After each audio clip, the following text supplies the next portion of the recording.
Now, can you contribute to your Roth IRA if you're over the income limit? If you watch my other video about the Roth IRA basics for 2025, you cannot directly contribute to the Roth IRA from your bank account if you're above the income limit. But you can do what's called a backdoor Roth IRA to still put money into your Roth IRA even when your income is above the limits.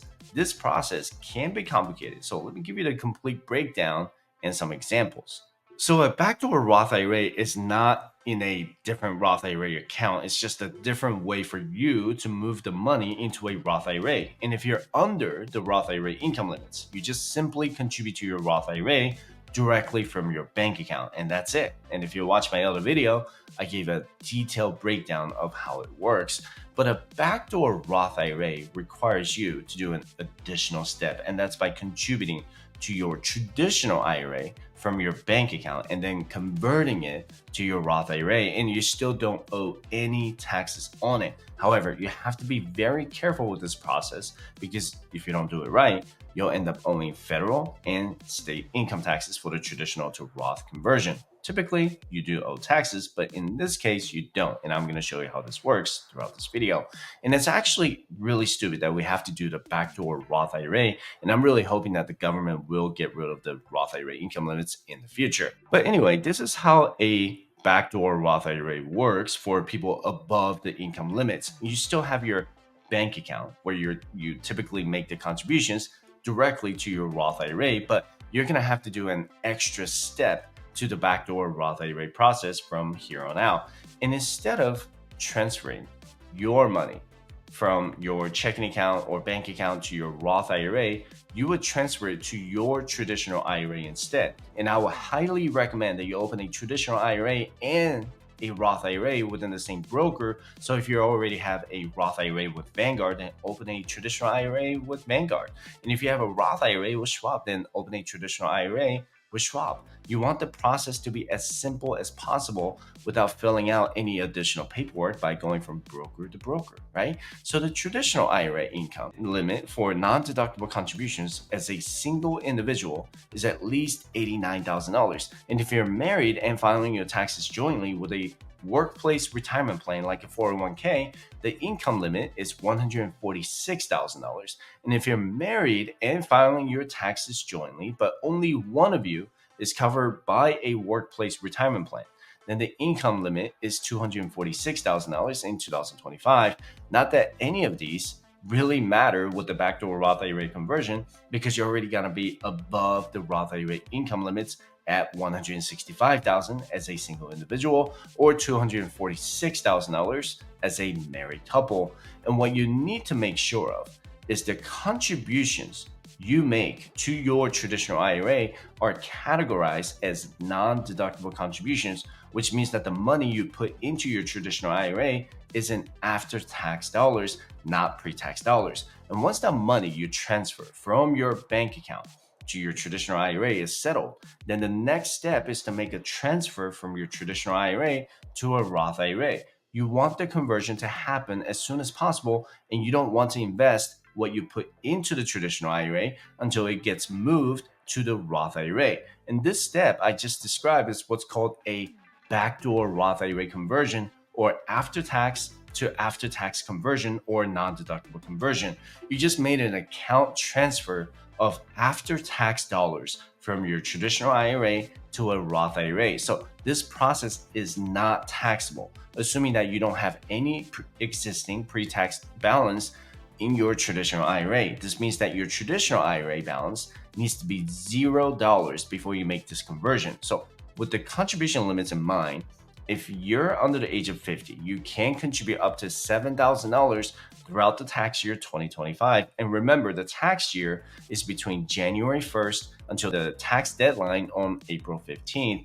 If you're over the age of 50, you can contribute an extra $1,000 or $8,000 total. What you cannot do is put $7,000 in your traditional IRA from your bank account and put another $7,000 in your Roth IRA from your bank account, because your contribution limit for the tax year 2025 is still $7,000 between these two accounts. And it's the same concept as the 401k, where they restrict you to $23,500 for the year, right? And it doesn't matter if you lump sum invest or dollar cost average your backdoor Roth IRA conversion, because this is not a taxable event, assuming that you have no existing pre-tax dollars in your traditional IRA. So the IRS cannot legally tax you twice in your retirement. However, you have to wait at least 5 years before you can take that $7,000 out of the Roth IRA.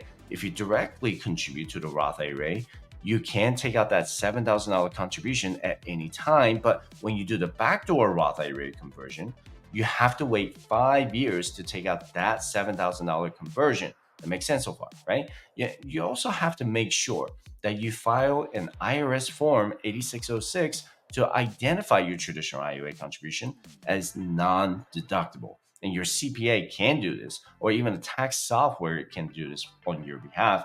You just want to make sure to keep a copy of it for your record. And the last step is to actually invest that money inside your Roth IRA after you're done with your non-deductible conversion.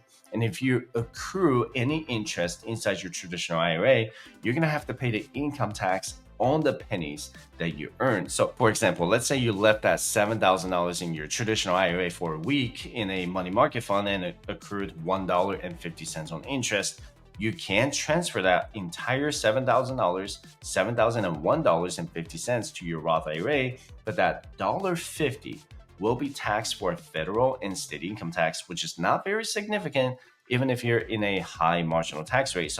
So you're gonna owe 36 cents on the $1.50 you transferred if your marginal tax rate is 24%.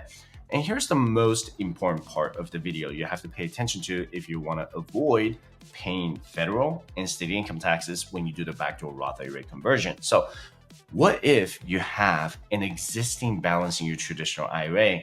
If you have an existing balance in your traditional IRA, I do not recommend doing a backdoor Roth IRA conversion until you take one additional step, because you're going to trigger what's called a pro rata rule and you'll end up owing federal and state income taxes. So let me explain how it works. Let's say you have $50,000 in pre-tax dollars in your traditional IRA because you rolled over from your old 401k in the amount of $50,000 and you just left it in there.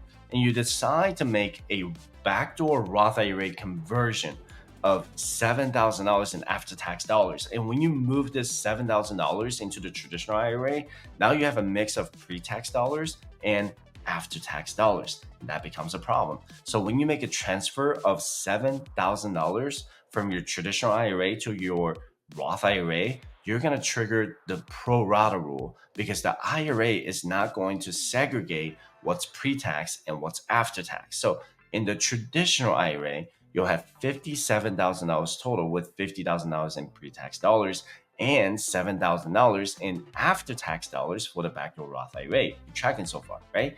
And when you divide $7,000 by $57,000, that's going to be 12.3% in after-tax dollars. And when you divide $50,000 by $57,000, that's going to be 87.7% in pre-tax dollars. So when you make the $7,000 conversion from the traditional IRA to the Roth IRA, 87.7% of that $7,000, or $6,139, will become taxable income, and the remaining $861 will not be taxable, because the pro rata rule will say it's in after-tax dollars. So assuming that you're above the income limits with the 24% marginal tax rate, you could owe almost $2,000 if you're in the 32% marginal tax rate, assuming that you have a $50,000 balance in your traditional IRA and make a $7,000 backdoor conversion. So in order for you to fix this, this is where the extra step comes in. You'll have to move the pre-tax dollars, or that $50,000 in pre-tax dollars, out of your traditional IRA to avoid the pro rata rule and being triggered every single time you do the backdoor Roth IRA conversion. You can move those $50,000 back to your traditional 401k, 403b, 457, or TSP, whichever one is active right now.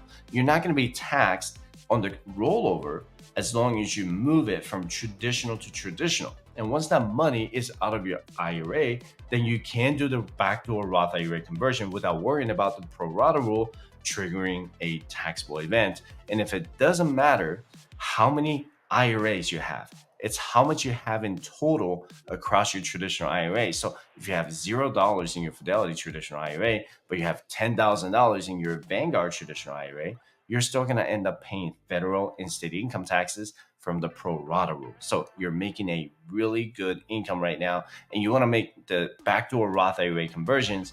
You need to find out how much you have in total if you have multiple traditional IRAs. And what you have in your Roth IRA is really irrelevant because your Roth IRA does not trigger a pro rata rule. So anyway, I know that was a lot of information. So let me give you the quick breakdown summary, okay? So these are the 2025 Roth IRA income limits. If you're single, making over $165,000 a year, or married, making over $246,000 in modified adjusted gross income, your option is to make the backdoor Roth IRA conversion. But if you're under the Roth IRA income limits, you just simply contribute directly from your bank account to your Roth IRA, and that's it. You're good to go. And if you're over the Roth IRA income limits, then you're going to have to take one additional step. You make a non-deductible or after-tax contribution from your bank account to your traditional IRA. Once you're done with that, then you do a balance transfer from your traditional IRA to your Roth IRA. And this step is the backdoor Roth IRA that I've been talking about throughout this video. And you don't pay any income taxes if you don't have any existing pre-tax dollars in your traditional IRA. You also need to fill out IRS Form 8606 to show that $7,000 was a non-deductible contribution, right? Anyway, I make this Roth IRA conversion every year so that the $7,000 I contributed will grow tax-free. Remember, your traditional IRA will grow tax-deferred and subject to required minimum distributions, or RMDs, and that's why you want to make that conversion as soon as possible so that you can invest it inside your Roth IRA and let it grow tax-free. The key is to keep that traditional IRA balance at $0 so the pro rata rule does not get triggered. And remember, if you make a direct contribution to the Roth IRA, you can take out your contributions at any time, tax-free and penalty-free, but you have to wait until you're 59 and a half to withdraw the earnings and interest that grew inside your Roth IRA. When you do a backdoor Roth IRA conversion, you cannot touch your money for 5 years. So if you make that $7,000 conversion in the year 2025, then you cannot take that money out until the year 2030. You have to understand these rules before you start investing in your Roth IRA.